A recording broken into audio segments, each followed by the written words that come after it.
India की geography है, north वाला हिस्सा तो हमने देख लिया, जो साउथ में मैरीटाइम एरिया है, साउथ में जो मैरीटाइम एरिया है, bay of Bengal, Arabian sea, Indian ocean, इस जियोपॉलिटिकल सिनारियो में हमारे को ऑपरेट करना है। मतलब कि अगर मैं इस एरिया में, देखिए यहां पे चाइना की प्रेजेंस ऑब्वियसली ज्यादा है, यहां पे इधर वियतनाम में यूएस का बेस है, यहां इधर फिलीपाइंस में यूएस का बेस है, इधर साउथ कोरिया में और जापान में यूएस की आइलैंड चेन है, लाइक दिस। इधर ऑस्ट्रेलिया में यूएस की आइलैंड चेन है।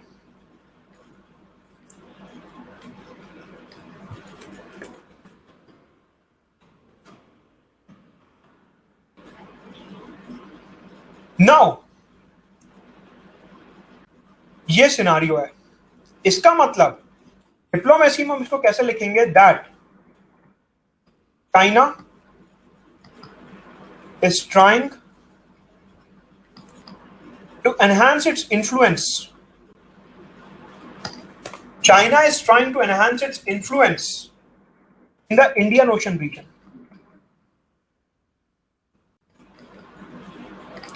China is trying to enhance its influence in the Indian Ocean region. And India needs to prevent that.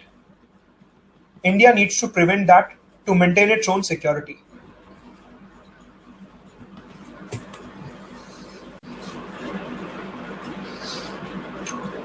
मतलब कि इसको डिप्लोमेसी में बोला जाता है that we need to maintain the status quo. We need to maintain the status quo. Status quo का मतलब होता है, स्टेटस क्वो का मतलब होता है कि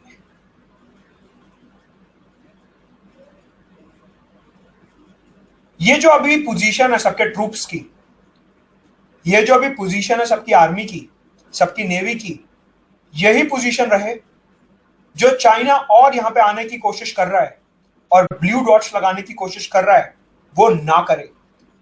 और चाइना को इसमें रोकने का मतलब है स्टेटस क्वो मेंटेन करने का। स्टेटस क्वो मतलब जो है जैसा है वैसा ही रहे, जो है जैसा है वैसा ही रहे। That is what status quo means. जो है जैसा है वैसा ही रहे, स्टेटस क्वो।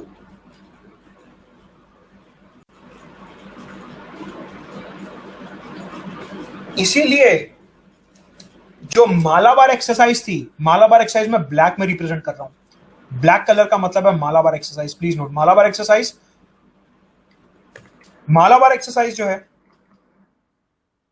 डिटेल में बताऊंगा जब इंडिया यूएस रिलेशन पे आऊंगा, लेकिन अभी बैकड्रॉप में करंट अफेयर से लिंक करने के लिए इसको ऐसे समझिए कि ये एक नेवल एक्सरसाइज है, नेवी बेस्ड एक्सरसाइज है। किसकी?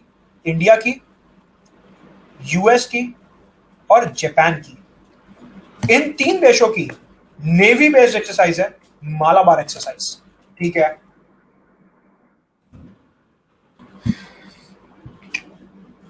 इंडिया, यूएस, जापान ने क्या करा? इधर, इधर, इधर और इधर, कई बार इधर भी अपनी एक्सरसाइजेस शुरू कर दी।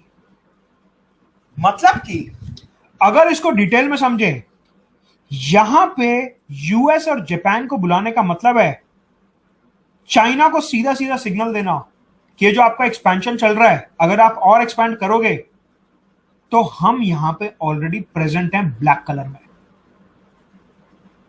That is how we counter the presence of China through Malabar exercise in the Indian ocean reason.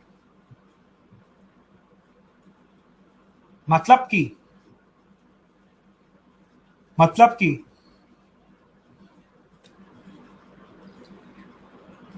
जो हमारी कोलैबोरेशन होती है दूसरे देशों के साथ, that is keeping in mind all these considerations. That is keeping in mind all these considerations.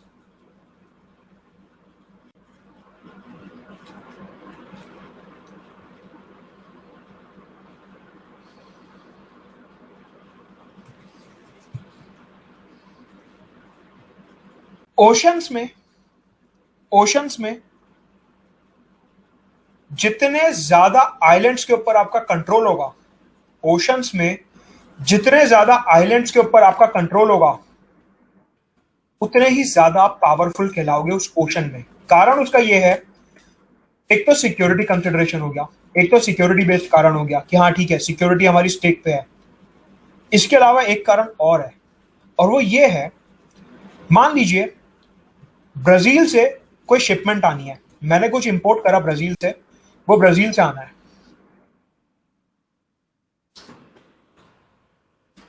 आ रहा है, ठीक है।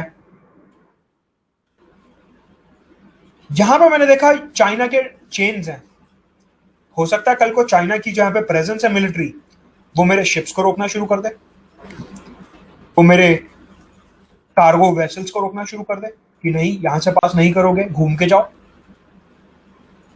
So this has implication over our security as well as our freedom of movement in the oceans, our freedom of navigation in the oceans। ये जो island chains का concept है, ये जो डिप्लोमेसी है मैरीटाइम, सिक्योरिटी तो मेंटेन करनी ही है, सिक्योरिटी तो मेंटेन करनी ही है कि कहीं कल को चाइना घर में ना घुसाए। इसके अलावा next consideration is freedom of navigation. समंदर में हम कहीं भी जाएं, हमारे को कोई रोकने वाला नहीं होना चाहिए, क्योंकि जो ये ब्लू पोर्शन है दुनिया का, जो ब्लू पोर्शन है सबको बिलोंग करता है, किसी एक का नहीं है। Freedom of navigation.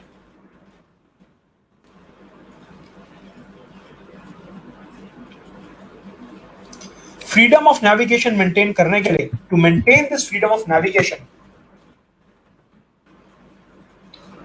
to promote this freedom of navigation,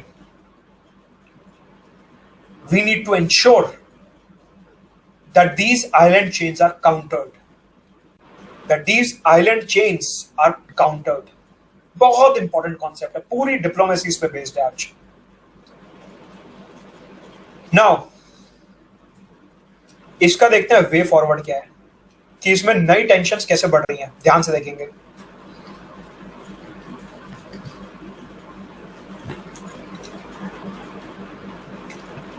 मतलब कि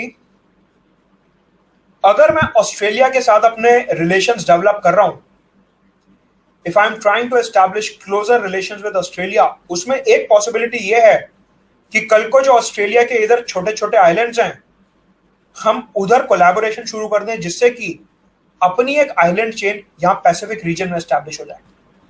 जितनी ज्यादा आइलैंड चेन, उतना ज्यादा इंफ्लुएंस, कि हम यूएस, जापान, ऑस्ट्रेलिया मिलके यहां पे एक चेन एस्टैब्लिश कर रहे हैं, आइलैंड चेन। तो अब अगर चाइना को एक्सपैंड करना होगा, वो सोच के एक्सपैंड करेगा। जापान के साथ पॉसिबिलिटी है नेवल कोऑपरेशन की, कि जहां पे यूएस, जापान, चाइना मिलके अपनी naval chain, island chain establish कर सकते हैं to counter China. That is why island chains are important. Coming to another possibility, rather a reality, आज के हिंदू के एडिटोरियल में हमने देखा, उसमें पूरी बात नहीं लिखी हुई थी, उसमें आधी ही बात लिखी हुई थी, कि इंडिया और चाइना जो है वो अफ्रीका के लिए कॉन्टेस्ट कर रहे हैं। India and China are contesting for influence in Africa. मतलब कि इंडिया अफ्रीका को एड दे रहा है कोरोना के टाइम्स में, चाइना अफ्रीका को एड दे रहा है कोरोना के टाइम्स में, और इवन पहले भी China was investing heavily in Africa, India was also investing heavily in Africa. उसका सबसे बड़ा कारण है ये रीजन। यहां के आइलैंड्स के ऊपर, कोस्ट के ऊपर जिसका इंफ्लुएंस होगा इंडियन ओशन में डिप्लोमेसी में, हेवी हैंड उसी का होगा, ये coast line. And that is why हर अखबार के आर्टिकल में, हर प्राइम मिनिस्टर की स्टेटमेंट में एक ही शब्द मेंशन होता है, क्या? East coast of Africa. East coast of Africa हमेशा हमेशा हर डिप्लोमेटिक स्टेटमेंट में, प्रधानमंत्री की स्टेटमेंट में, अखबार के एडिटोरियल में, जब भी अफ्रीका का रेफरेंस आएगा उसमें सबसे पहले मेंशन किया जाएगा east coast of Africa. East coast of Africa क्यों? इसीलिए क्योंकि हमारे को अफ्रीका में, इधर अफ्रीका में इनके कोस्ट पे इंफ्लुएंस बनाना है, क्योंकि अगर ये बना लिया तो ये वाला जो रीजन है यहां पे उसी का हैवी हैंडेड कंट्रोल होगा, उसी का स्ट्रेटेजिक इन्फ्लुएंस चलेगा, and that is why Africa is extremely important from Indian ocean diplomacy point of view.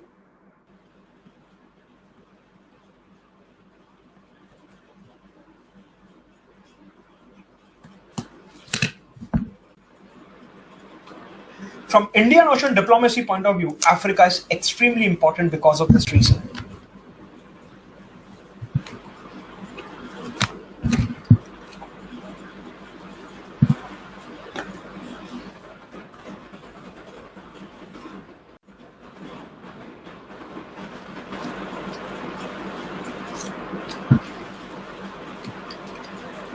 For the same reason, this is point number one. For the same reason, ASEAN is extremely important. Region number two. Now, connecting all the dots, why geography is an important factor in diplomacy. Connecting all the dots.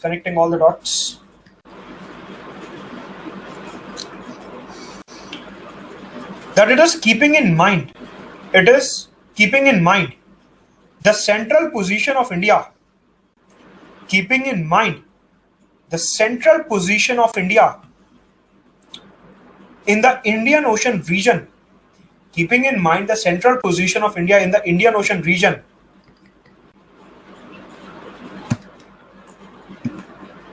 India needs to establish its diplomacy towards the west coast and towards the east coast to maintain, please focus upon the diplomatic words that I'm using, to maintain status quo.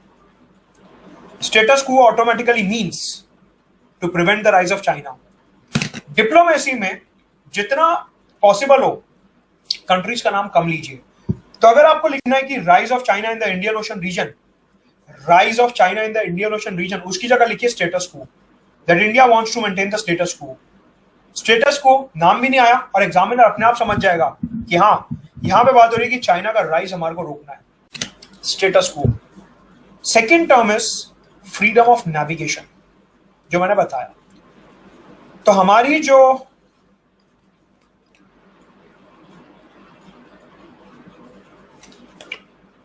Oceanic diplomacy है, सबसे पहला status quo, then freedom of navigation. ये दो चीजें हो गई. जैसा कि मैंने बताया कि जो ज्योग्राफी है that is not a static phenomena. जो ज्योग्राफी है that is not a static phenomena, that is an ever evolving phenomena. That is an ever evolving phenomena.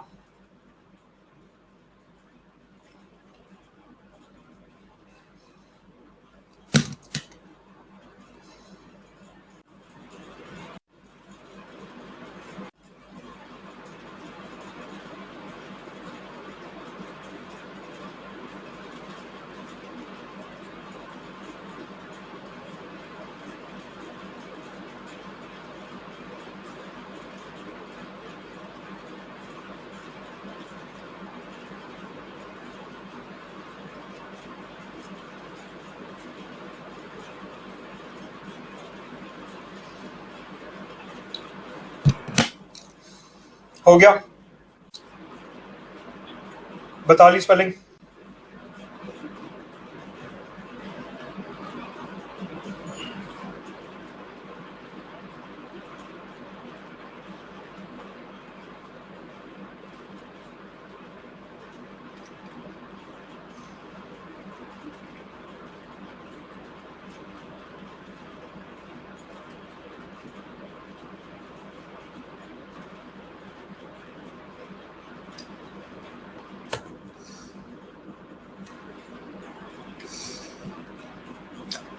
Geography is an ever evolving phenomena.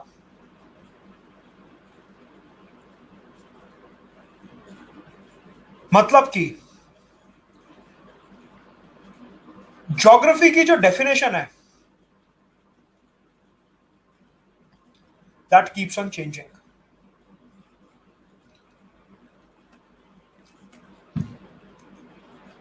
हम क्या सोचते थे? हम ये सोचते थे कि चाइना हमारे को यहां समंदर से अटैक करेगा, चाइना अटैक करेगा, चाइना अटैक करेगा, चाइना अटैक करेगा, चाइना अटैक करेगा। सिलेबस में था चाइना, कसाब आया आउट ऑफ सिलेबस। मतलब कि हमारी ज्योग्राफी ने हमारे को एक और चैलेंज पोस्ट करा 2008 में, जब हमारी आंखें खुली कि समंदर के रास्ते भी आतंकवाद फैलाया जा सकता है। उसके बाद से हमारी मरीन डिप्लोमेसी में ज्योग्राफी बेस्ड एक और फैक्टर आ गया। क्या? Security of our coast line.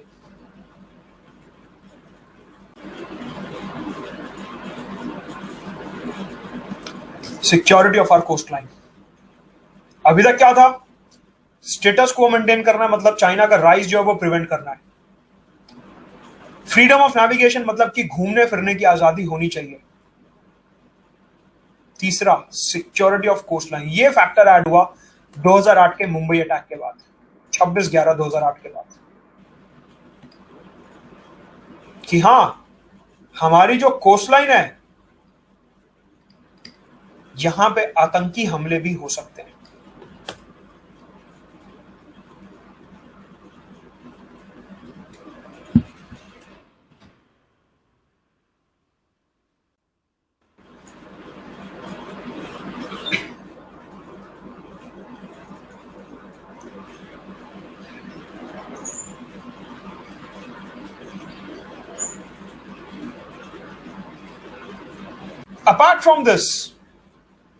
Apart from this, let us get deeper into this detail.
Geography का मतलब सिर्फ कोस्टलाइन और पहाड़ नहीं है।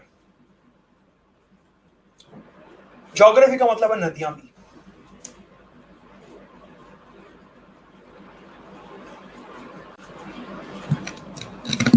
कि जब भी हम अपनी डिप्लोमेसी फ्रेम करते हैं, it should always keep in mind क्या, कि हमारे पास ट्रांस नेशनल रिवर्स हैं। ट्रांस नेशनल रिवर्स,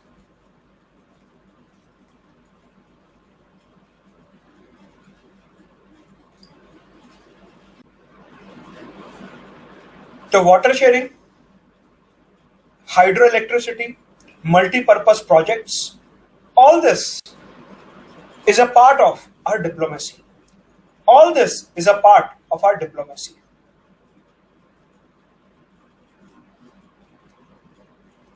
यह है फैक्टर नंबर 3। मतलब कि पहले देखा Himalayas, factor number 1। Factor number 2 देखा अपनी coast line. Factor number 3 rivers. अगर मैं इंडिया स्पेसिफिक बात करूं, एक फैक्टर और समझते हैं यहां पे, काफी जरूरी।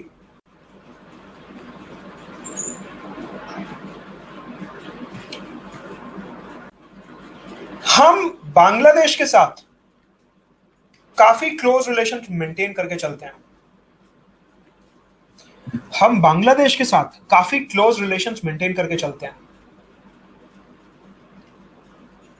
उसका कारण है चिकन्स नेक कॉरिडोर। इसे कहा जाता है, जो छोटी सी स्ट्रिप है इंडिया की, इसे कहा जाता है चिकन्स नेक कॉरिडोर।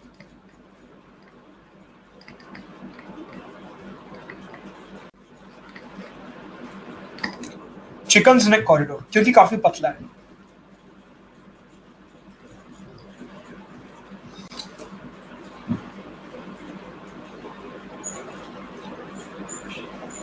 मान लीजिए ये कोलकाता है, ये अगरतला है। मेरे को कोलकाता से अगरतला कुछ सामान भेजना है ट्रेड का, वो जाएगा ऐसे घूम के, ऐसे पूरा घूम के जाएगा। अगर बांग्लादेश के साथ हमारे संबंध अच्छे हैं तो वो ऐसे जाएगा।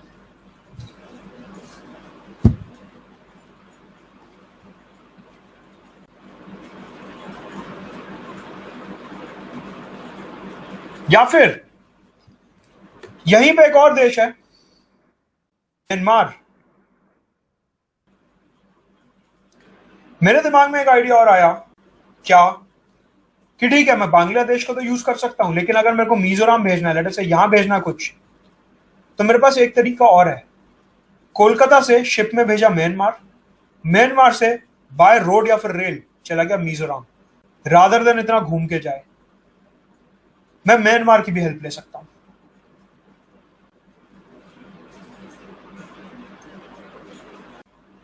दैट इज हाउ, ये क्या प्रोजेक्ट्स वगैरह डिटेल में बात करेंगे जब इन कंट्रीज पे आएंगे, but this is how geography shapes this is how geography shapes our geopolitical considerations.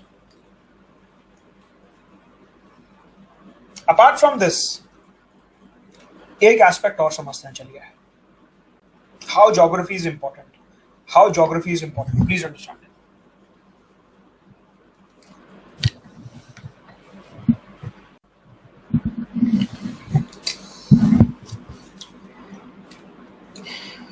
ये इंडिया है,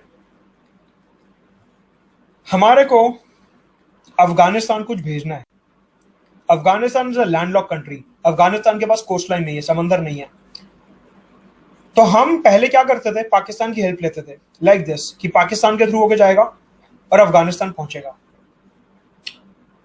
पाकिस्तान के साथ हमारे संबंध खराब हो गए, उन्होंने मना कर दिया, मैं ऐसा कुछ नहीं होने दूंगा, Pakistan will not allow India access to Afghanistan. Geography का कंस्ट्रेंट आ गया, ज्योग्राफी का कंस्ट्रेंट आ गया कि हम अफगानिस्तान से कनेक्ट करना चाहते हैं लेकिन कर नहीं पा रहे हैं, ज्योग्राफिकल कंस्ट्रेंट आ गया।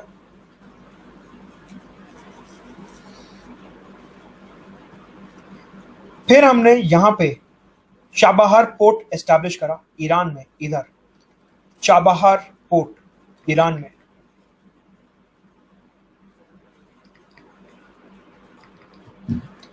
ईरान में चाबहार पोर्ट एस्टैब्लिश करा, जिससे कि मुंबई से, कांडला पोर्ट से, मुंबई पोर्ट से सामान भेजा चाबहार, यहां से सीधा गया अफगानिस्तान, क्योंकि ईरान और अफगानिस्तान नेबरिंग है।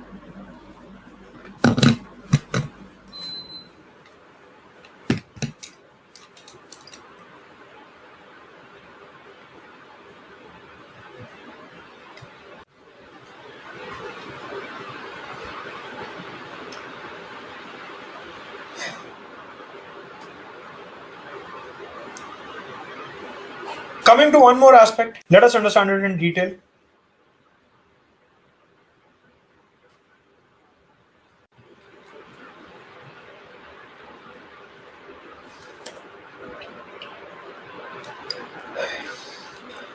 हमने एक ग्रुप ज्वाइन करा जिसका नाम है शंघाई कोऑपरेशन ऑर्गेनाइजेशन।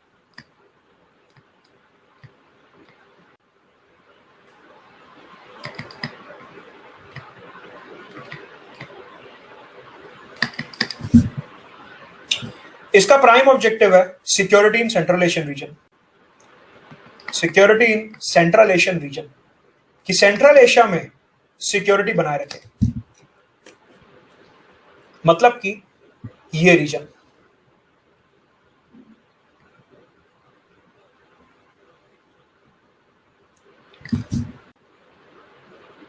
अब सेंट्रल एशिया देखा जाए तो हमसे हल्का सा दूर है, मतलब मानो थोड़ा सा दूर है, बहुत बहुत थोड़ा सा, लेकिन ज्योग्राफी इन्वॉल्व है कि अगर सेंट्रल एशिया में आतंकवाद फैला, सेंट्रल एशिया में दिक्कत हुई, तो कश्मीर तक पहुंचने में ऊपर से टाइम नहीं लगेगा। हम ये चाहते हैं कि हमारा सराउंडिंग एकदम पीसफुल हो। Geographic consideration, Shanghai cooperation organisation. So this is how geography is important as a principle in determining the foreign policy of a country.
Apart from that, one factor that also plays a role in our foreign policy is ancient civilizational values. मतलब कि we have been a very rich civilization and India is a very liberal country and all. Not very important. But yes, you can write it somewhere. Ancient civilizational values.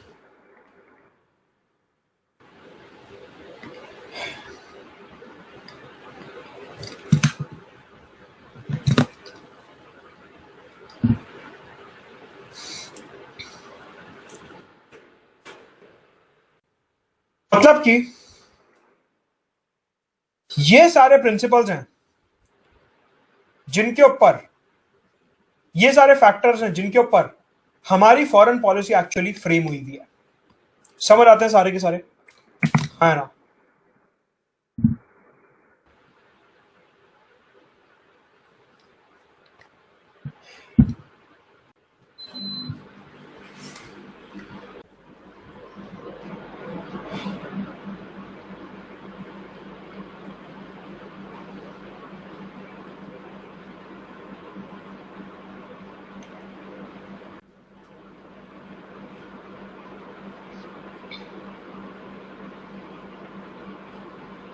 Notes बन रहे हैं साथ में, notes बन रहे हैं साथ में.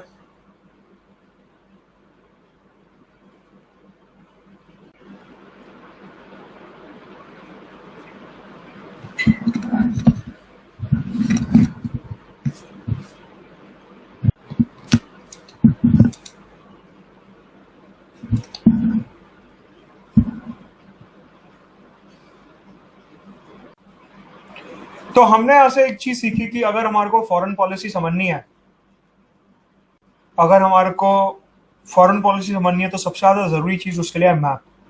अगर मैप को ठीक तरीके से दिमाग लगा के देखा जाए तो फॉरेन पॉलिसी में कुछ खास है नहीं. Mostly it is map only. ऐसा समझो कि मैप को ही समझना है तो फॉरेन पॉलिसी है वो.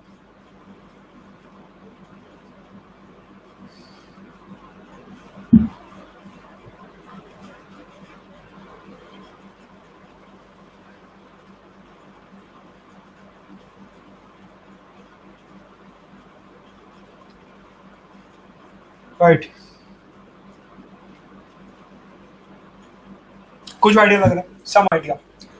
अखबार पढ़ने में समझ आएगा ये सारे factors.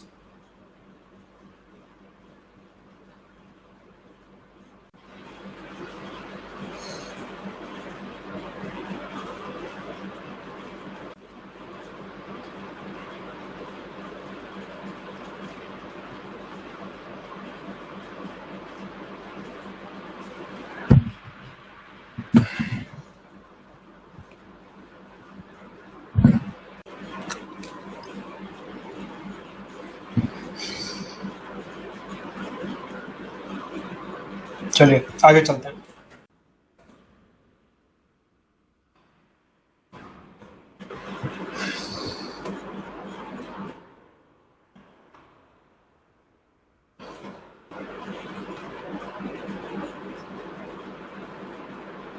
Silence, please.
Principles of foreign policy of India,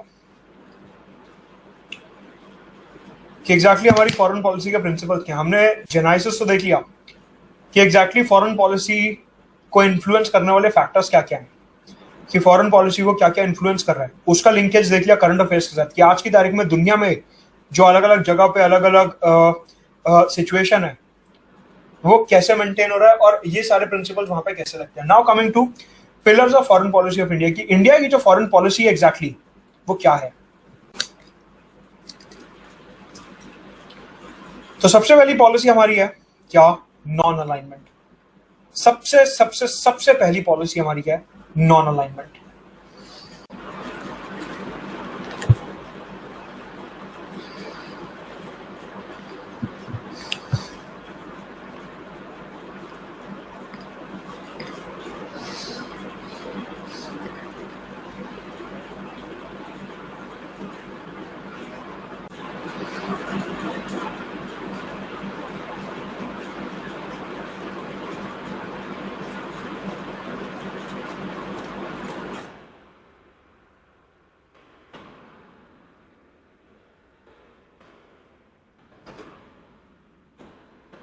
Non-alignment is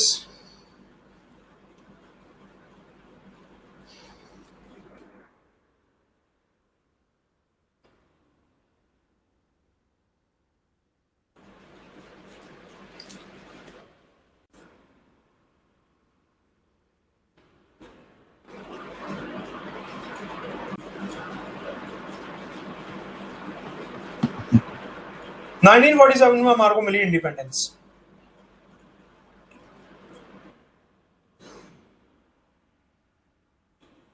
तो क्या हुआ,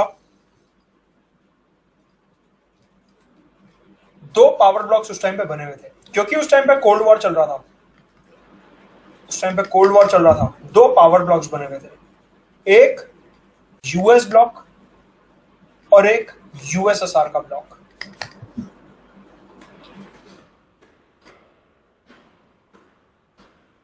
दो ब्लॉक्स बने हुए थे।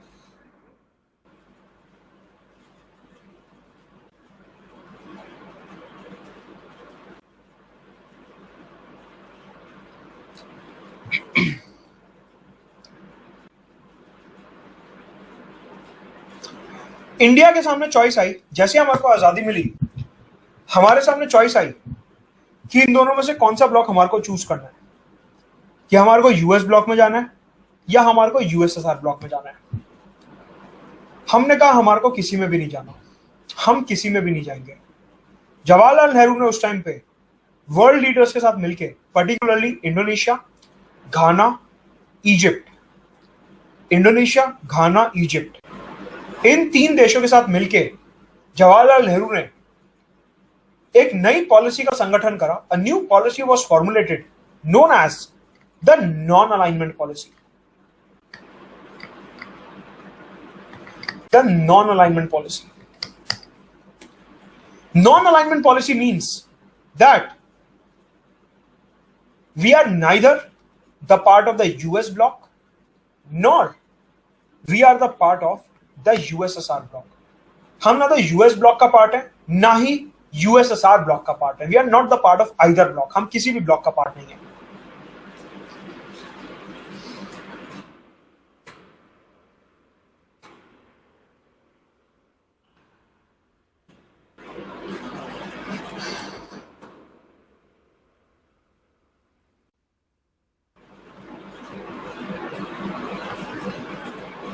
जवाहरलाल नेहरू ने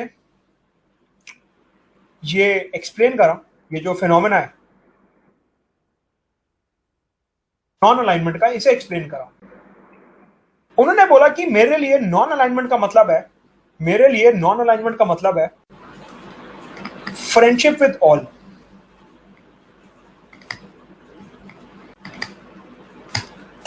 फ्रेंडशिप विद ऑल मतलब कि मेरी दोस्ती यूएस ब्लॉक वालों से भी है, मेरी दोस्ती यूएसएसआर ब्लॉक वालों से भी है। However, we will never enter a military alliance। हम मिलिट्री अलायंस में एंटर नहीं करेंगे।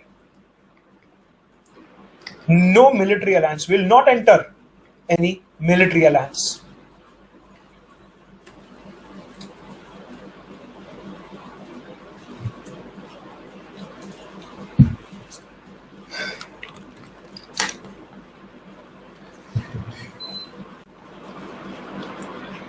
इसका सबसे बड़ा कारण यह था, हमारे को अभी अभी आजादी मिली थी, और मैंने आपको एक शब्द बताया कि जब हमारे को आजादी मिली थी, हमने पूर्ण स्वराज से एक वर्ड डिराइव करा था जिसका नाम है स्ट्रेटेजिक ऑटोनॉमी।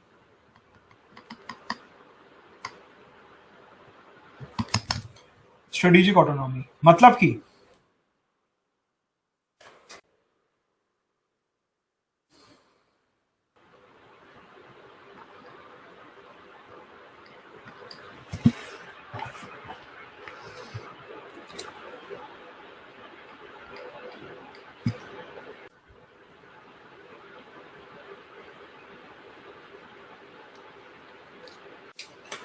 मतलब कि हम ना तो इनके साथ हैं, ना ही हम इनके साथ हैं। We are not with either of them.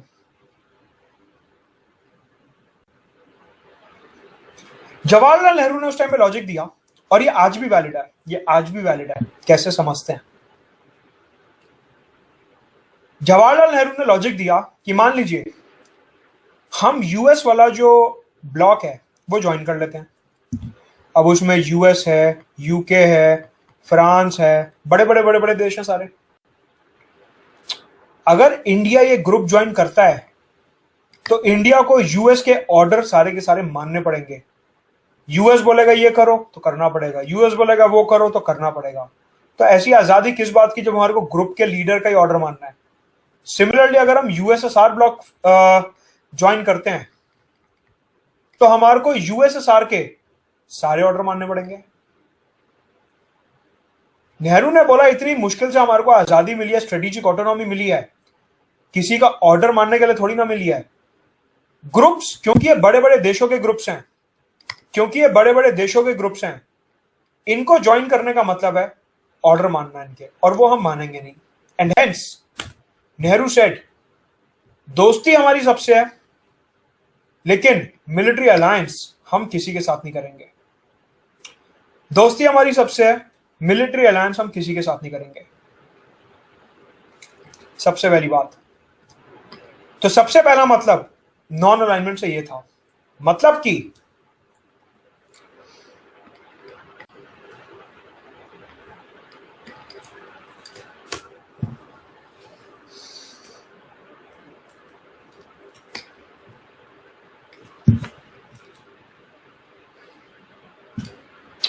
आज की तारीख में ईरान और यूएस के बीच में कॉन्फ्लिक्ट है। आज की तारीख में ईरान और यूएस के बीच में कॉन्फ्लिक्ट है। यूएस और रशिया के बीच में कॉन्फ्लिक्ट है।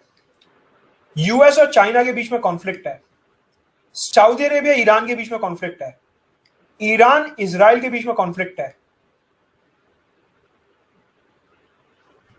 चाइना वियतनाम के बीच में कॉन्फ्लिक्ट है। चाइना जापान के बीच में कॉन्फ्लिक्ट है। ये सारे कॉन्फ्लिक्ट जोन्स हैं। All these are conflict zones. यहां पे कहीं ना कहीं कॉन्फ्लिक्ट चालू है।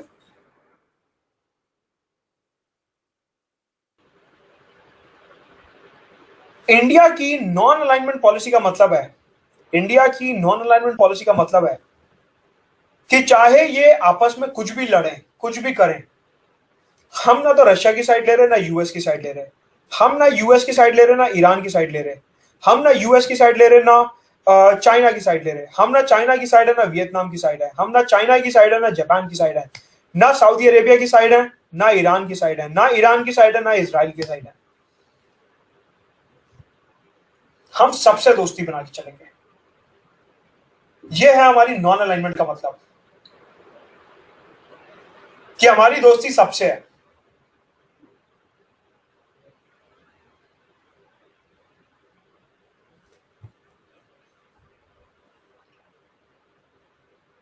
हम ग्रुप्स बना सकते हैं। ब्रिक्स बनाया, क्वाड बनाया, शंघाई कोऑपरेशन बनाया, यूनाइटेड नेशंस में है, सार्क में है, बिम्स्टेक में है, क्वाड में है। ग्रुप्स बना सकते हैं। G20 में है। ग्रुप्स का मतलब यह नहीं है मतलब कि जो हमारा मल्टीलेटरलिज्म है, उसको अलाइनमेंट नहीं मानना चाहिए कि अगर एक ग्रुप में यूएस है तो हम अलाइंड होगा उसकी तरफ। नहीं, multilateralism is not alignment. Multilateralism is not alignment, क्योंकि हमारे जो ग्रुप्स हैं वो यूएस के साथ भी हैं, चाइना के साथ भी हैं, रशिया के साथ भी हैं, जापान के साथ भी हैं, हर देश के साथ ग्रुप्स हैं हमारे।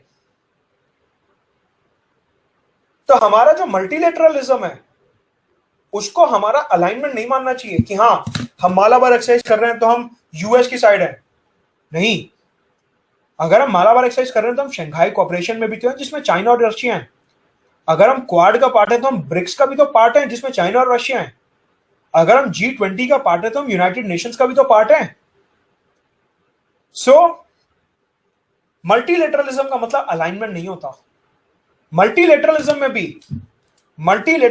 भी we are following the policy of non alignment, कि इन ग्रुप्स में जाके हम किसी देश के खिलाफ कुछ नहीं करेंगे। हम सिर्फ ये ग्रुप जो ज्वाइन कर रहे हैं, we are joining them in national interest. We are joining them in national interest.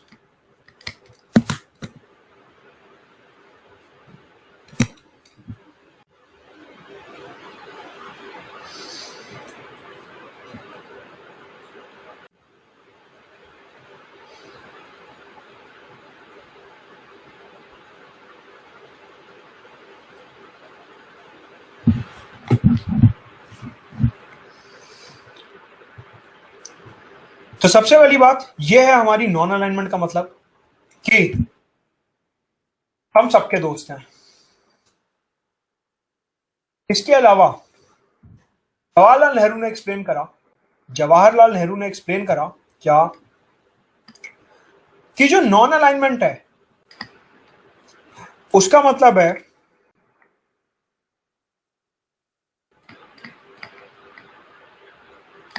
To take decisions on merit.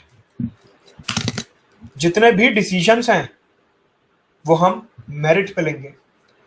Will take all the decisions on merit.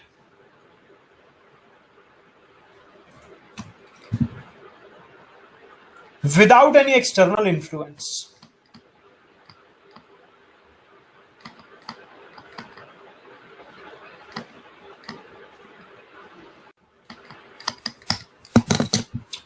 Without external influence मतलब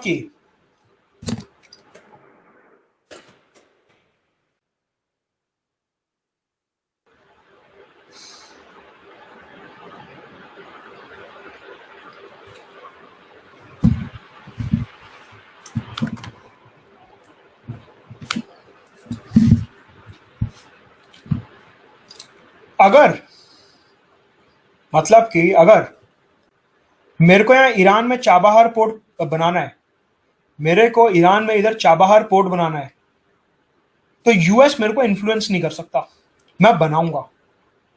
यह decision मैंने merit पे लिया है कि मेरे को अफगानिस्तान के साथ कनेक्टिविटी प्रमोट करनी है। यह डिसीजन मैंने मेरिट पे लिया है, यूएस मेरे को आगे रोक नहीं सकता।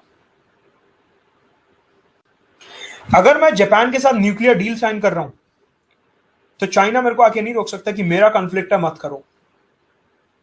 अगर मैं वियतनाम में कोई प्रोजेक्ट डेवलप कर रहा हूं या वियतनाम के साथ ब्रह्मोस मिसाइल का ट्रेड कर रहा हूं तो चाइना मेरे को रोक नहीं सकता कि मत करो। अगर मैं चाइना के साथ ट्रेड कर रहा हूं तो यूएस मेरे को नहीं रोक सकता कि ये मत करो। अगर मैं हुवाई का 5G ट्रायल अलाउ कर रहा हूं इंडिया में तो यूएस मेरे को नहीं रोक सकता कि ये चाइनीज कंपनी है, मत करो। अलीबाबा इंडिया में इन्वेस्ट कर रहा है, पेटीएम में अलीबाबा ने इन्वेस्ट करा हुआ है सिग्निफिकेंटली, तो यूएस मेरे को ये नहीं बोल सकता कि चाइनीज कंपनीज को अलाउ मत करो। अगर मैं रशिया से ब्रह्मोस मिसाइल खरीद रहा हूं, अगर मैं रशिया से एयरक्राफ्ट कैरियर खरीद रहा हूं, मैं रशिया के साथ न्यूक्लियर कोऑपरेशन कर रहा हूं, रशिया कुडनकुलम में हमारे न्यूक्लियर पावर प्लांट डेवलप कर रहा है, तो यूएस हमारे को बता नहीं सकता कि ये मत करो। No, strategic autonomy. Non alignment का मतलब है कि जो भी हम डिसीजन लेंगे वो सिर्फ और सिर्फ मेरिट पे लेंगे। That will not be impacted by any external influence. Every decision will be based only on national interest. ये होता है नॉन अलाइनमेंट का मतलब कि हर डिसीजन नेशनल इंटरेस्ट में लिया जाएगा, किसी तीसरे देश को खुश करने के लिए नहीं लिया जाएगा। यह होता है नॉन अलाइनमेंट।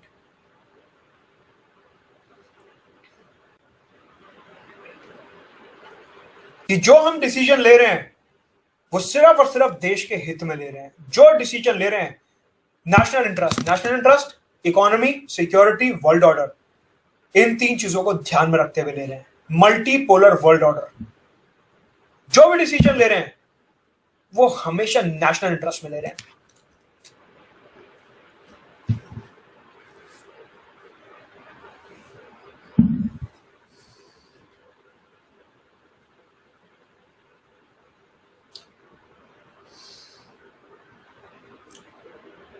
यह है non alignment. To take decisions on merit purely, without external interference, without external influence. मतलब कि समझते हैं।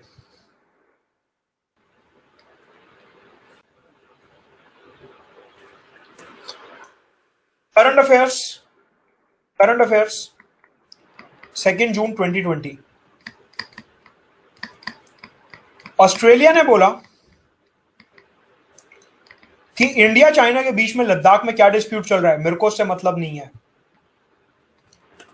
मेरा रिलेशन चाइना के साथ भी है और मेरा रिलेशन इंडिया के साथ भी है। उनका बॉर्डर डिस्प्यूट है, आपस में देखो, मैं बीच में बोलूंगा ही नहीं। This is what non alignment is, not to take sides, not to take sides.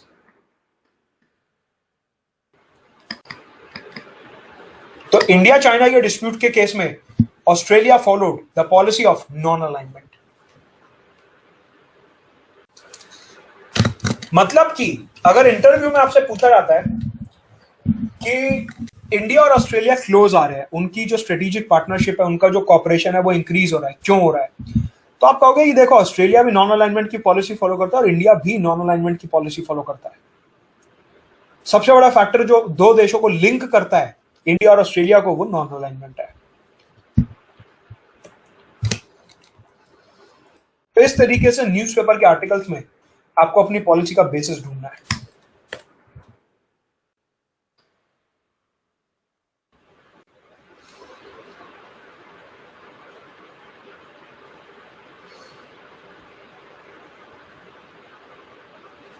So non-alignment का मतलब है to take decisions on the basis of merit without external interference.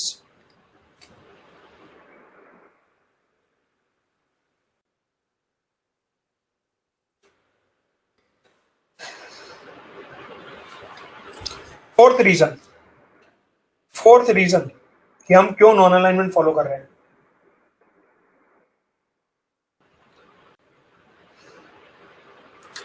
India की जो पॉलिसी है that is driven by Buddhism. हमने कल देखा Buddhist foreign policy हमारी, it is driven by Ashokan principles. मतलब कि it is based upon pacifism, मतलब कि it is based upon piece.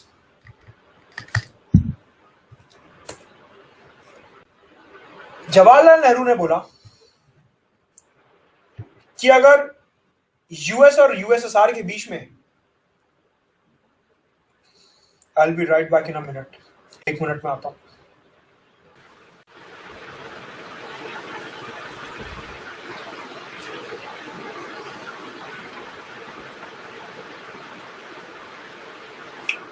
तो हमने देखा नॉन अलाइनमेंट का मतलब क्या है। मतलब बेसिकली जवाहरलाल नेहरू ने क्या बोला कि हम फॉलो करते हैं बुद्धिस्ट प्रिंसिपल, हम फॉलो करते हैं Buddhist policy, Ashokan principle, pacifist policy, peaceful policy.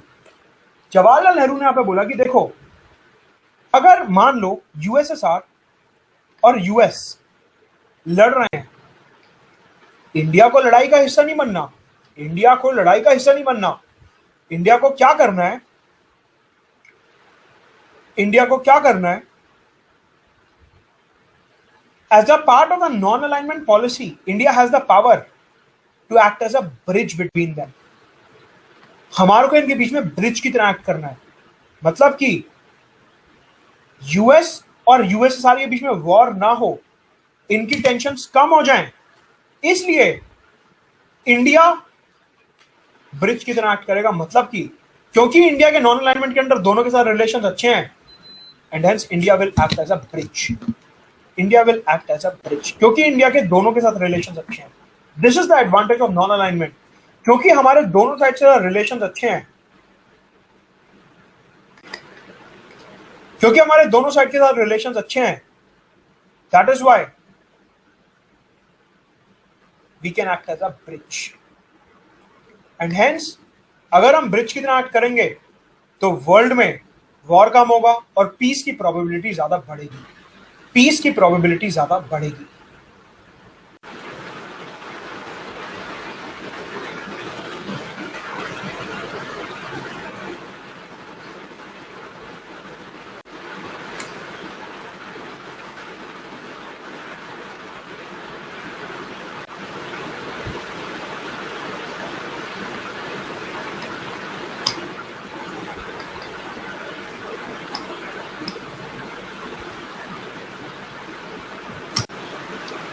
मैंने आपको बताया था नेशनल इंटरेस्ट में, मैंने आपको नेशनल इंटरेस्ट में बताया था क्या,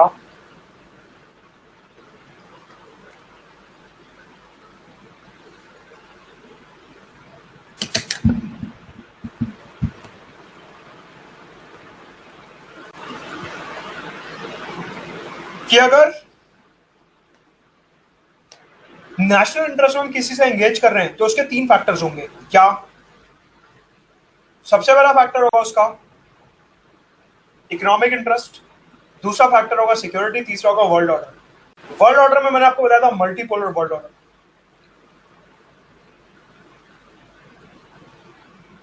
मान लीजिए यूएस और चाइना के बीच में कॉन्फ्लिक्ट चल रहा है, यूएस और चाइना के बीच में कॉन्फ्लिक्ट चल रहा है।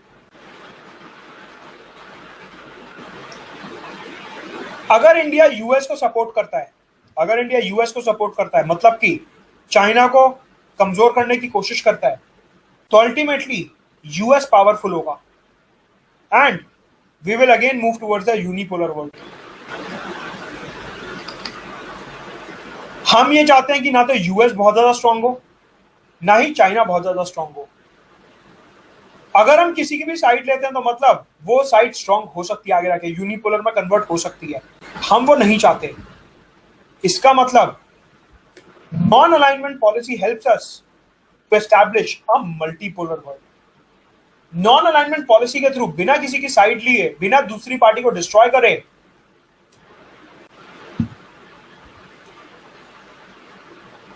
हमारा जो नॉन अलाइनमेंट है वो मल्टीपोलर वर्ल्ड इंश्योर कर रहा है कि हाँ, अगर यूएस जरूरत से ज्यादा उठने की कोशिश करेगा तो चाइना उसे कंट्रोल में लाएगा, अगर चाइना जरूरत से ज्यादा उठने की कोशिश करेगा तो यूएस उसे कंट्रोल में लाएगा।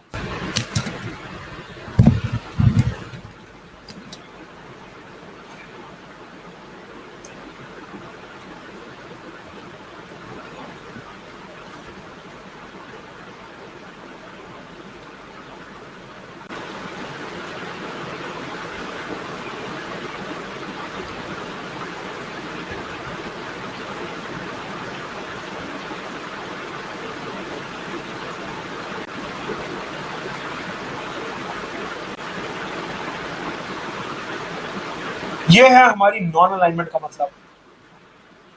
मतलब सबके साथ दोस्ती, मिलिट्री किसी के साथ नहीं, डिसीजंस मेरिट पे लिए जाएंगे, ब्रिज की तरह एक्ट करेंगे और मल्टीपोलर वर्ल्ड ऑर्डर एस्टैब्लिश करने की कोशिश करेंगे।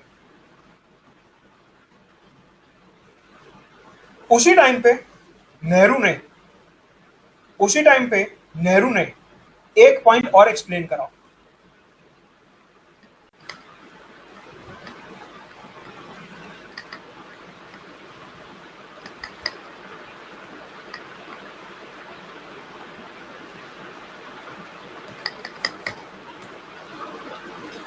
Non alignment is not isolationism, non alignment is not आइसोलेशनिज्म।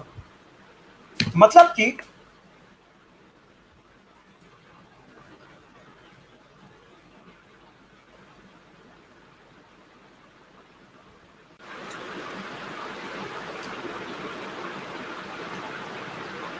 US और चाइना में कॉन्फ्लिक्ट है, मान लीजिए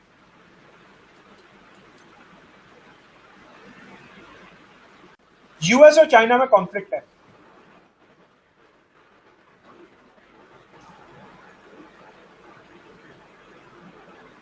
हम नॉन अलाइंड हैं आज भी, we are non aligned today as well. ना तो हम यूएस की साइड ले रहे, ना हम चाइना की साइड ले रहे, we are non aligned today as well. तो सवाल उठता है कि क्या हम आइसोलेशनिस्ट हैं? आइसोलेशनिस्ट मतलब क्या हमारे को अकेले रहना पसंद है? क्या हम दुनिया में अकेले रह गए हैं क्योंकि हम किसी की साइड नहीं ले रहे? तो क्या कोई जो देश है वो हमारा दोस्त नहीं है?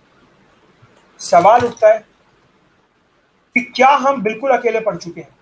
जवाब है ना। नॉन अलाइनमेंट का मतलब है active association with US as well as China. Non alignment का मतलब है active association based upon national interest. Active association based upon national interest, ये है हमारी नॉन अलाइनमेंट का मतलब। एक्टिव एसोसिएशन कि एक्टिव एसोसिएशन यूएस के साथ भी और एक्टिव एसोसिएशन चाइना के साथ भी, ये है हमारी नॉन अलाइनमेंट का मतलब। हमारी नॉन अलाइनमेंट का मतलब अकेले रहना नहीं है। सिमिलरली मैंने आपको क्या बताया कि जो हमारा मल्टीलेटरलिज्म है, मल्टीलेटरलिज्म कि हम ग्रुप्स का पार्ट है अलग अलग, उसका मतलब अलाइनमेंट नहीं है। उसका मतलब अलाइनमेंट नहीं है कि हम किसी ग्रुप का पार्ट हो रहे हैं, उसका मतलब भी नॉन अलाइनमेंट ही है एक्टिव एंगेजमेंट के अंदर। मैंने आपको बताया मल्टीलेटरल वाला डायमेंशन कि अगर हम कोई ग्रुप ज्वाइन कर रहे हैं उसका मतलब ये नहीं है कि हम उस ग्रुप की कंट्री का हिस्सा हो गए, ब्लॉक का हिस्सा हो गए, नहीं। मल्टीलेटरलिज्म भी हम नॉन अलाइन तरीके से ज्वाइन करते हैं सारे देशों के साथ, keeping in mind the national interest.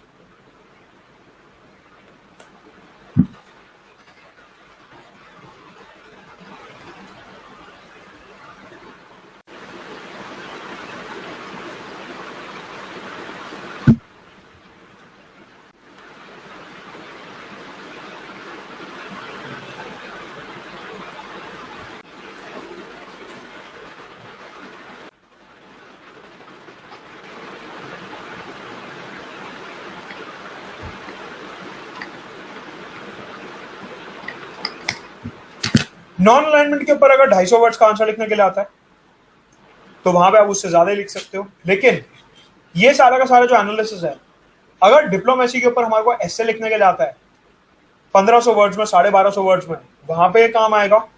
हमारे पास एस्से का कंटेंट इकट्ठा हो रहा है डिप्लोमेसी के पॉइंट ऑफ व्यू से, और अगर इंटरव्यू में पूछा आता है तो वहां पे तो कोई एंड ही नहीं है कि क्वेश्चन कहां तक पूछा जाएगा। तो उस पॉइंट ऑफ व्यू से हमारे को सब ध्यान रखना है कि हमारी नॉन अलाइनमेंट का मतलब मल्टीपोलर वर्ल्ड ब्रिज, हमारी नॉन अलाइनमेंट का मतलब है कि हम एक्टिव एंगेजमेंट करेंगे। हमारी नॉन अलाइनमेंट का मतलब आइसोलेशनिज्म नहीं है।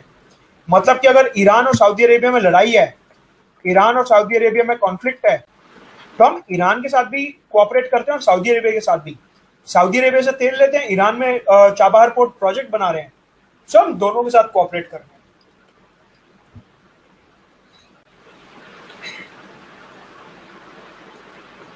सवाल उठता है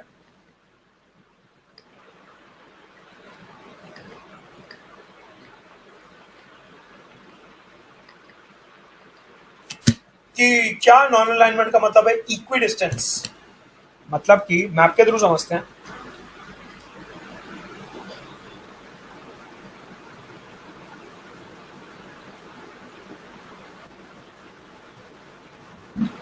मतलब कि जो हमारी नॉन अलाइनमेंट है, मतलब कि जो हमारी नॉन अलाइनमेंट है, क्या उसका मतलब है इक्वी डिस्टेंस कि हम यूएस और चाइना से बराबर की दूरी बनाकर रखेंगे? जवाब है ना। नॉन अलाइनमेंट का मतलब इक्वी डिस्टेंस नहीं होता। नॉन अलाइनमेंट का मतलब इक्वी डिस्टेंस नहीं होता। Non alignment does not mean equi distance. Non alignment का मतलब होता है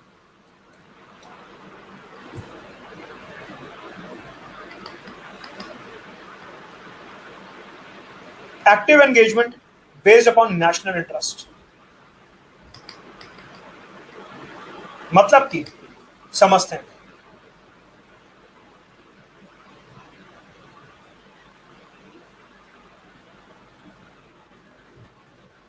यूएस और रशिया में कॉन्फ्लिक्ट है,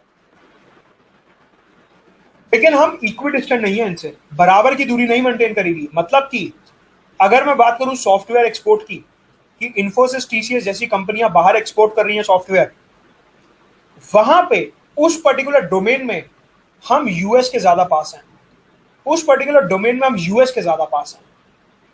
अगर मैं बात करूं डिफेंस की, न्यूक्लियर एनर्जी की, तो वहां पे हम रशिया के ज्यादा क्लोज हैं।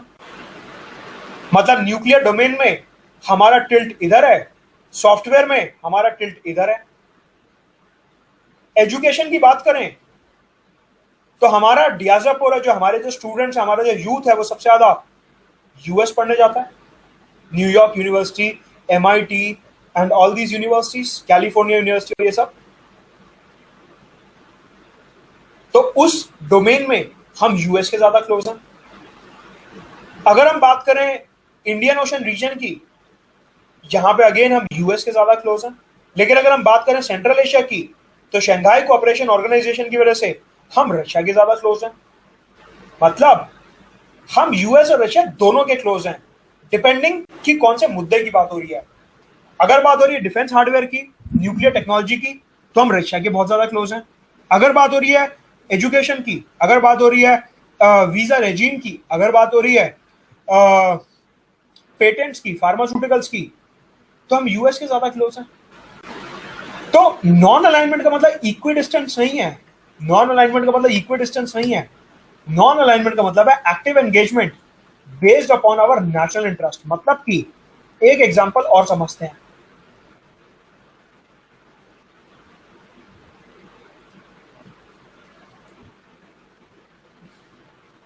यूएस और चाइना के बीच में कॉन्फ्लिक्ट है। यूएस और चाइना के बीच में कॉन्फ्लिक्ट है, ठीक है। जब बात आती है एनवायरमेंट की, जब बात आती है ट्रेड की, इंपोर्ट एक्सपोर्ट, पर्टिकुलरली इलेक्ट्रॉनिक्स, तो हम चाइना की ज्यादा क्लोज हैं। जब बात आती है हार्ले डेविडसन मोटरसाइकिल की, जब बात आती है फार्मास्यूटिकल्स की, सॉफ्टवेयर इंडस्ट्री की, तो हम यूएस के ज्यादा क्लोज हैं। जब बात आती है ट्रेड की, डब्ल्यूटीओ में ट्रेड रूल्स की, तो हम चाइना के ज्यादा क्लोज हैं, क्योंकि वो डेवलपिंग कंट्री है। जब बात आती है टेररिज्म की, तो हम यूएस के ज्यादा क्लोज हैं। जब बात आती है न्यूक्लियर डोमेन की, तो हम यूएस के ज्यादा क्लोज हैं। Like this we are not equidistant. Based upon the topic, based upon the area, based upon the interest, we are actively engaging with all the powers. Active engagement. ना ही इसका मतलब isolation है, ना ही इसका मतलब आइसोलेशन है, और ना ही नॉन अलाइनमेंट का मतलब इक्विडिस्टेंस है। नहीं, कतई नहीं। नॉन अलाइनमेंट का मतलब है active engagement based upon national interest. ये मतलब है नॉन अलाइनमेंट का।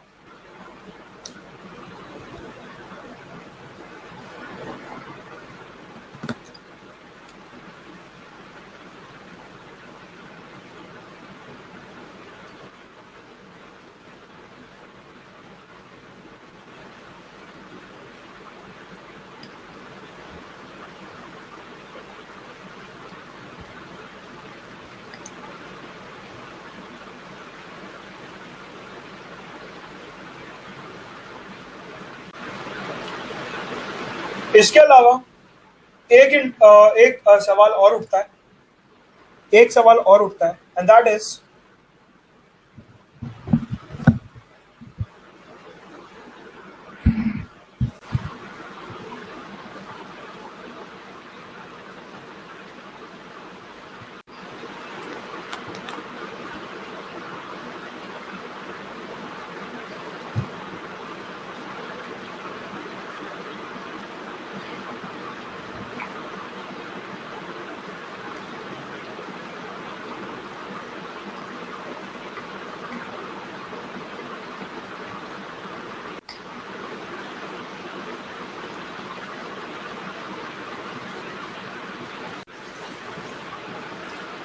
Is non alignment for weaker Nations. सवाल ये उठता है कि क्या नॉन अलाइनमेंट जो है वो वीकर देशों के लिए है।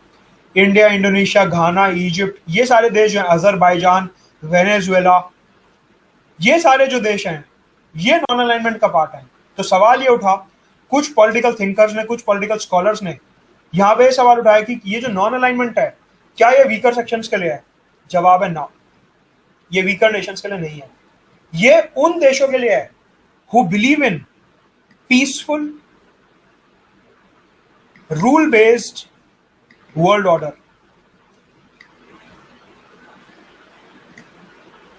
रूल बेस्ड वर्ल्ड ऑर्डर मतलब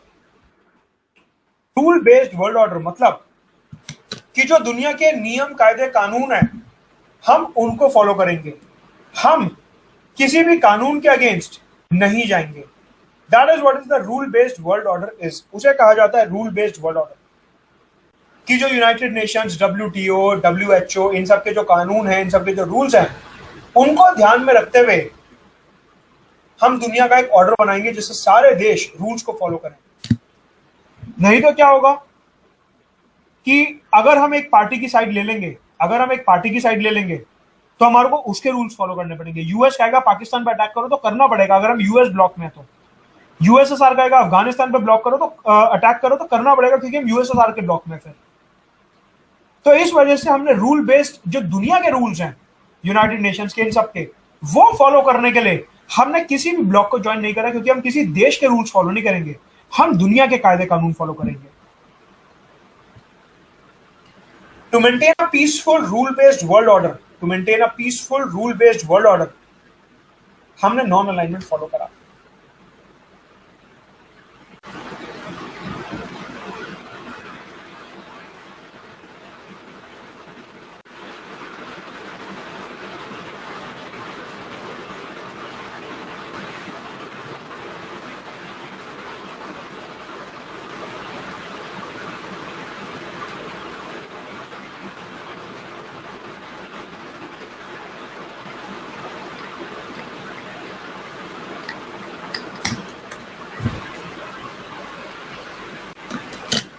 मतलब कि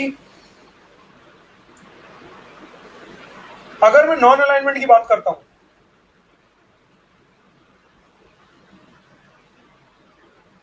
if I talk about non alignment, then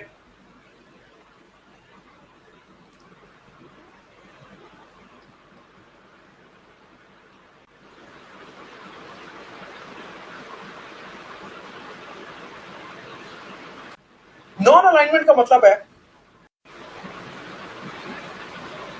सिर्फ एक चीज, सैटिस्फाइंग नेशनल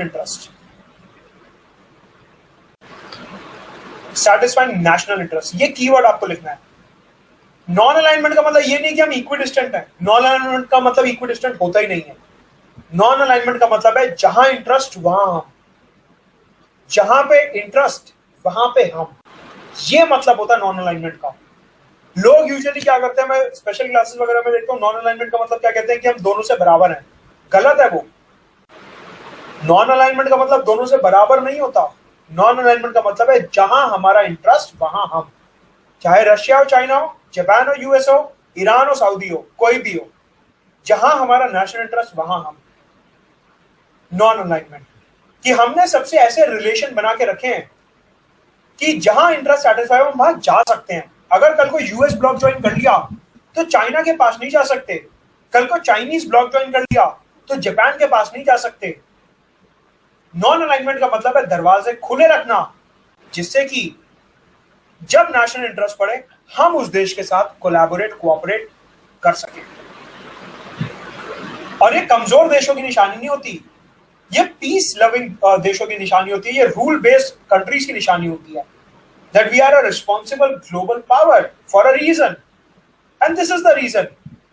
नॉन अलाइनमेंट का मतलब है हम वॉर प्रमोट नहीं करना चाहते। अगर हम यूएस ब्लॉक या रशिया का ब्लॉक ज्वाइन कर लें, इसका मतलब हम वॉर प्रमोट करना चाहते हैं। अलाइनमेंट का मतलब है वॉर प्रमोट करना, कि अगर मैं यूएस के ब्लॉक में दाखिल हो गया तो मैं चाहता हूं कि चाइना का विनाश करा जाए। मैं ऐसा चाहता ही नहीं हूं। मैं तो ये चाहता हूं कि चाइना के साथ मेरा ट्रेड चलता रहे, यूएस के साथ मेरा ट्रेड चलता रहे। मेरे को तो कोई दिक्कत नहीं है चाइना से। इश्यूज हैं थोड़े बहुत, लेकिन वो तो सॉल्व हो जाएंगे। इसका मैं ये थोड़ी ना मैं दुनिया में विश्व युद्ध करा दूं। गलत। तो अलाइनमेंट का मतलब है वॉर प्रमोट करना, लेकिन नॉन अलाइनमेंट का मतलब है एक्टिव एंगेजमेंट और टेंशंस को डिफ्यूज करना रिस्पॉन्सिबली। ये हमारी पावर है। ये वीकनेस कहां से हो गई? ये हमारी पावर है। सो this is what is non alignment is. Now कुछ देशों ने हमारे ऊपर एक एलिगेशन लगाया था, कुछ देशों ने हमारे ऊपर एलिगेशन लगाया था क्या कि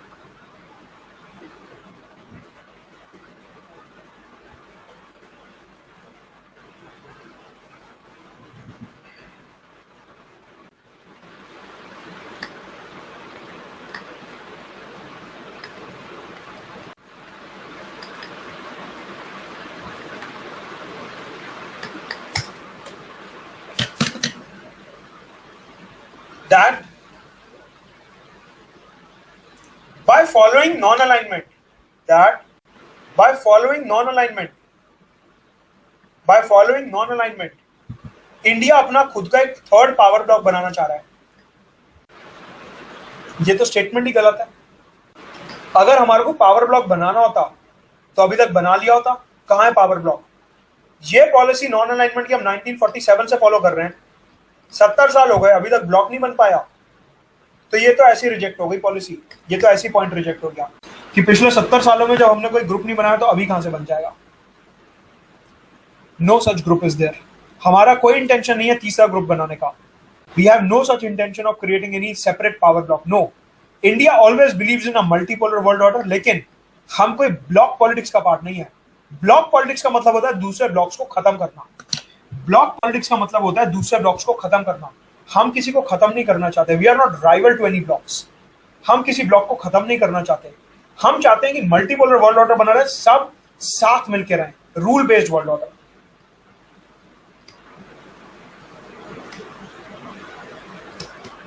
मल्टीपोलर वर्ल्ड ऑर्डर ये चाहते हैं। तो हमारा कोई इंटेंशन नहीं है थर्ड पावर ब्लॉक क्रिएट करने का। We have no such intention.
India ने 1945 से लेकर आज तक,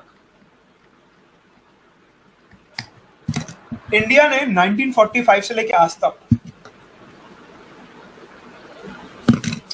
हमेशा यूनाइटेड नेशंस को सपोर्ट करा है।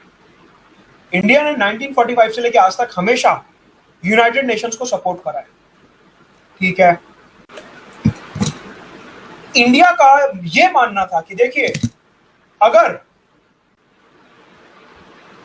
मैं यूनाइटेड नेशंस को सपोर्ट करता हूं तो यूनाइटेड नेशंस में तो दुनिया के सारे देश मेंबर हैं ऑलमोस्ट।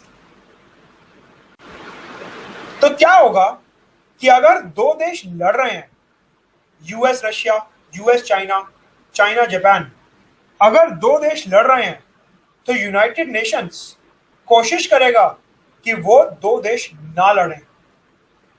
मतलब कि इंडिया ने यह बोला that United Nations is a global democratic body.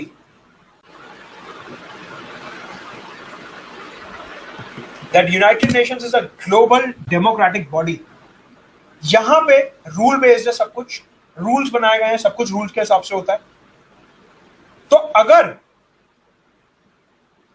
कोई देश, कोई ब्लॉक लड़ रहा है आपस में, तो यूनाइटेड नेशंस जो है वो डी एस्केलेट करेगा, उन टेंशंस को खत्म करने की कोशिश करेगा।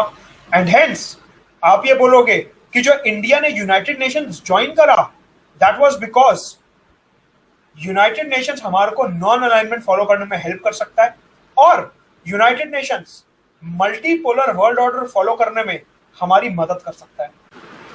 जो वर्ल्ड ऑर्डर वाला ऑब्जेक्टिव है वो हमारा यूनाइटेड नेशन से सेटिस्फाई होता है। क्यों? कि सारे देश यहाँ के मेंबर है, कोई भी टेंशन होगी हम यहाँ पे डिस्कस करके उसे रिजॉल्व कर सकते हैं। So United Nations in a way will help us, in a way it will help us to promote global rule based order.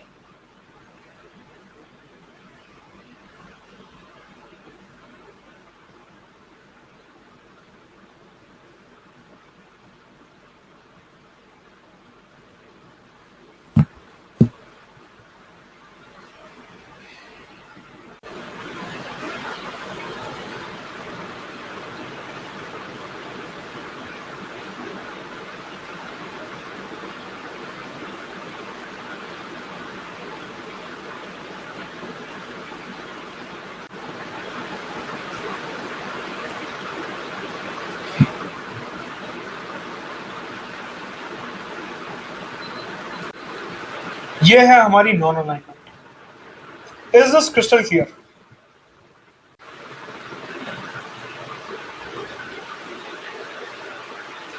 समझ आया कुछ? Broader dimensions everyone, everyone.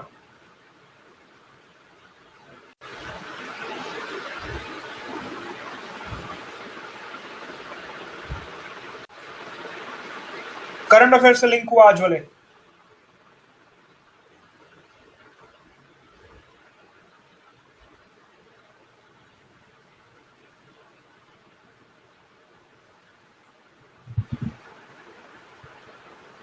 Any doubts? Any doubts? Yes, we can say UN is democratic. We can say.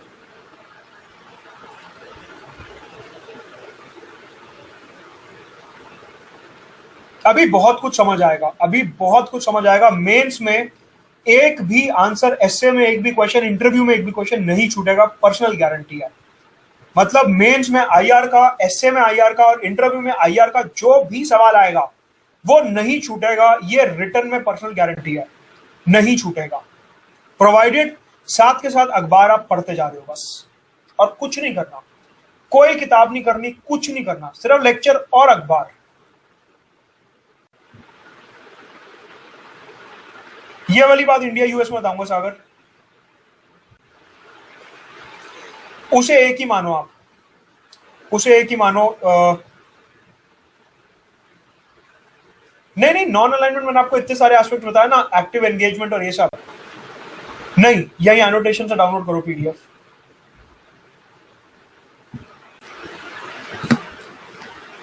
आगे बढ़ने से पहले एक बात, आगे बढ़ने से पहले एक बात,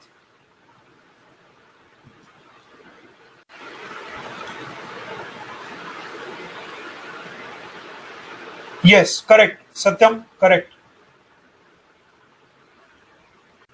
नहीं, we can not say that Harsh, we can not say that.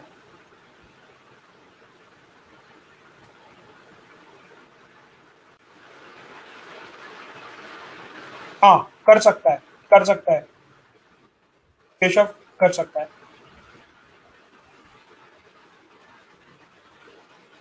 नहीं नहीं, अभिषेक नहीं, नहीं करेगा। उसका स्टेटेड ऑब्जेक्टिव है डेमोक्रेसी प्रमोट करना वर्ल्ड की, तुषार। तो हम तो स्टेटेड ऑब्जेक्टिव के हिसाब से जाएंगे। We are not against China.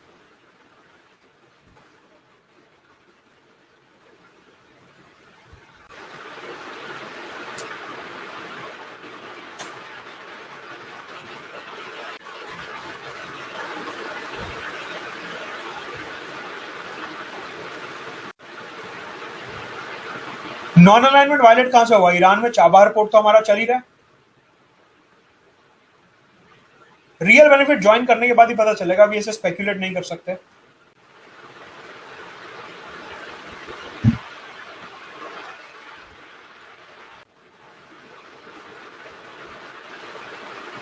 नहीं, we can not say that. Active engagement तब भी था और एक्टिव एंगेजमेंट आप भी है।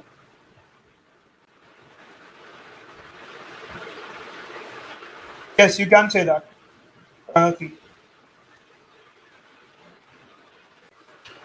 आगे बढ़ने से पहले,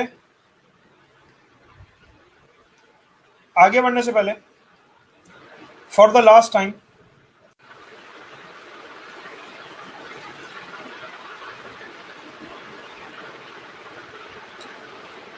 साइलेंस प्लीज। बहुत से लोगों ने बोला, लास्ट बार पोस्ट कर रहा हूं, इसके बाद नहीं करूंगा। Don't message me for this, don't interrupt class for this. जिसको ज्वाइन करना कर सकता है, इसके बाद नहीं डालूंगा।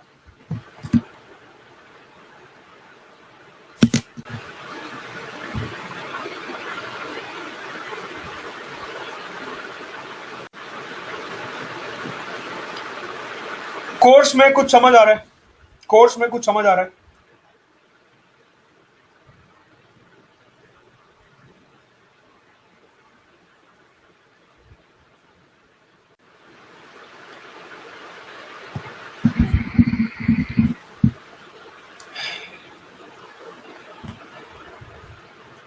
Yes, you can say that Pranati, you can say that. नहीं, एब्सटेंशन नहीं, एक्टिव एंगेजमेंट। पॉलिटी क्लास बस आप 11 बजे आइए अनअकैडमी पे और मेरी प्रोफाइल पर आके क्लास देख लीजिए, आपको मिल जाएगी। सिमरन,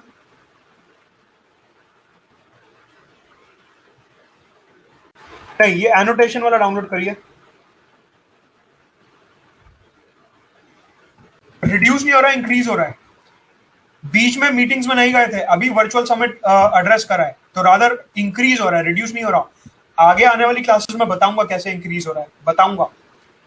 आगे आने वाली क्लासेस में बताऊंगा कैसे इंक्रीज हो रहा है। सोशल इशू पे क्लास ठीक है, करंट अफेयर्स के साथ ही मर्ज कर दूंगा। आजकल मैं करंट अफेयर्स की रोज क्लास ले रहा हूँ, स्पेशल क्लास 5 बजे। मेरे टेलीग्राम चैनल पे उसका लिंक आ रहा था, प्लीज देख लीजिए। डोनाल्ड ट्रंप की बातों को सीरियसली लेना चाहिए। वहां पे चुनाव आ रहे हैं, Donald Trump wants to project कि वो मतलब कभी कभी लगता है अपुनी भगवान है। डोनाल्ड ट्रंप का थोड़ा वैसे वाला हिसाब है, अपने इलेक्शन वाली जनता को उन्हें खुश करना है, तो इसलिए वो कुछ भी बोलते हैं। उनको इवन मेलानिया ट्रंप भी सीरियसली नहीं लेती, तो आप भी मत लीजिए।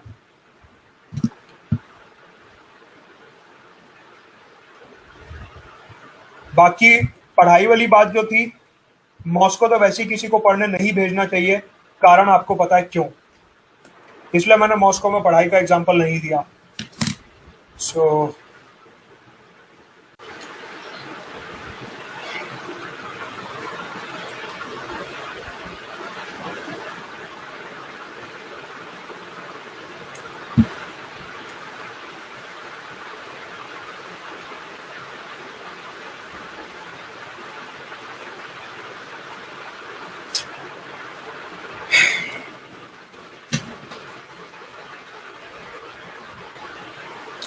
कल वाला होमवर्क करें, कल वाला होमवर्क करें एवरीवन।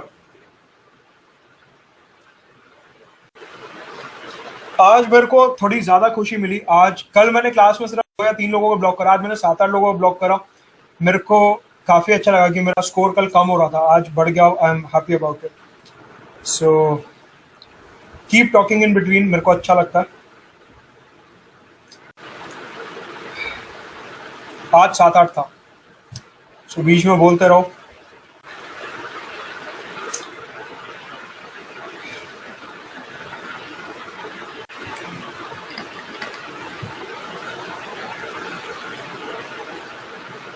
आज का होमवर्क सुनिए प्लीज। सबसे पहले आप G20 पढ़ के आएंगे।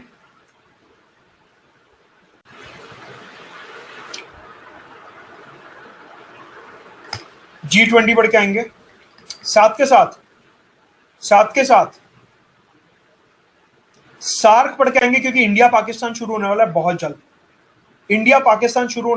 जल्द। सार्क पढ़ के आएंगे। मैं उस टाइम पे नहीं बताऊंगा सार्क, क्योंकि सार्क एक छोटा सा ग्रुप है। आप पढ़ के आएंगे सार्क। इसके अलावा आप पढ़ के आएंगे ऑर्गेनाइजेशन ऑफ इस्लामिक कोऑपरेशन। ये 3 ग्रुप्स पढ़ के आएंगे, क्योंकि इंडिया पाकिस्तान में सबसे ज्यादा ये दोनों ग्रुप्स काम आने वाले हैं, बहुत ज्यादा। ओके, ठीक है। G20 रहना तो सार्क और OIC। नहीं, सारी मेंबर कंट्रीज याद नहीं करनी, नहीं, पॉसिबल ही नहीं है ह्यूमनली। नो।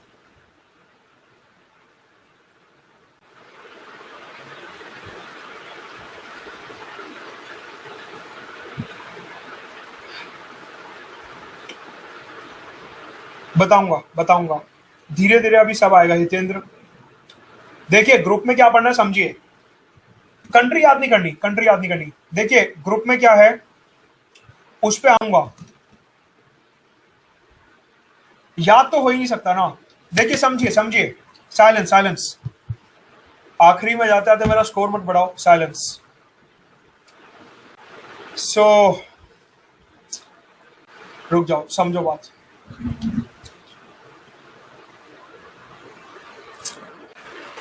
देखो अब क्या करना है, कल जो हमारा ग्रुप था वहां पे थी एकदम शांति, आप लोगों ने आंसर पोस्ट करे, ठीक है। कुछ आंसर्स मैं पढ़ पाया, सारे नहीं पढ़ पाया।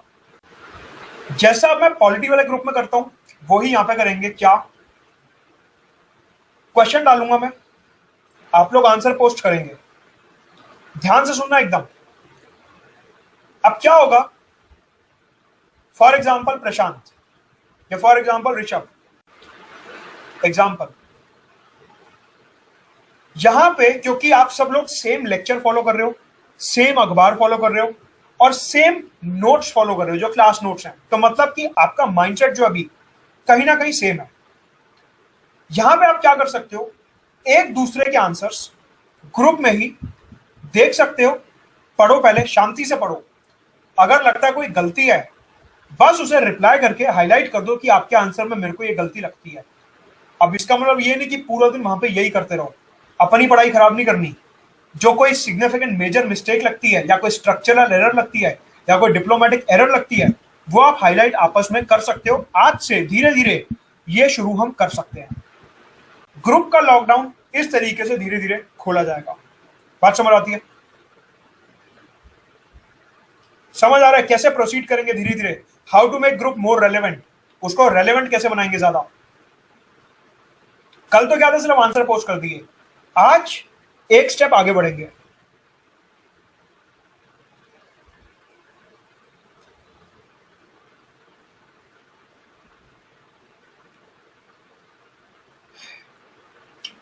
Anything else, last 90 seconds, anything else.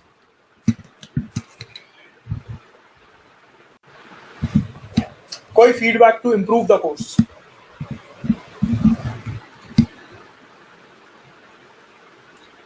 अभी देखो बुक वुक मैं कल बता चुका हूं, कल वाला लेक्चर देखो।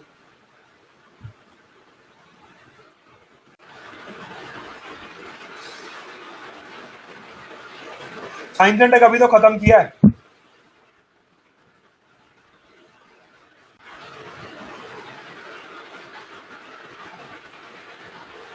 एआरसी पक्का नहीं कह सकता। हाँ प्लीज ये सुनिए, प्लीज ये सुनिए, प्लीज ये सुन के जाइए प्लीज, ये काफी अच्छा याद दिलाया। प्लीज सुनिए कि इंटरनेशनल ऑर्गेनाइजेशन में पढ़ना क्या है, इंटरनेशनल ऑर्गेनाइजेशन में पढ़ना क्या है, प्लीज सुनिए, प्लीज सुनिए। यहां पे पढ़ना है सबसे पहले बनी क्यों, रीजन ऑफ फॉर्मेशन वाई, कौन कौन मेंबर्स हैं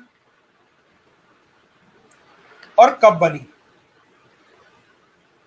ये वाई जो है यूपीएससी का पॉइंट ऑफ व्यू से सबसे ज्यादा जरूरी है।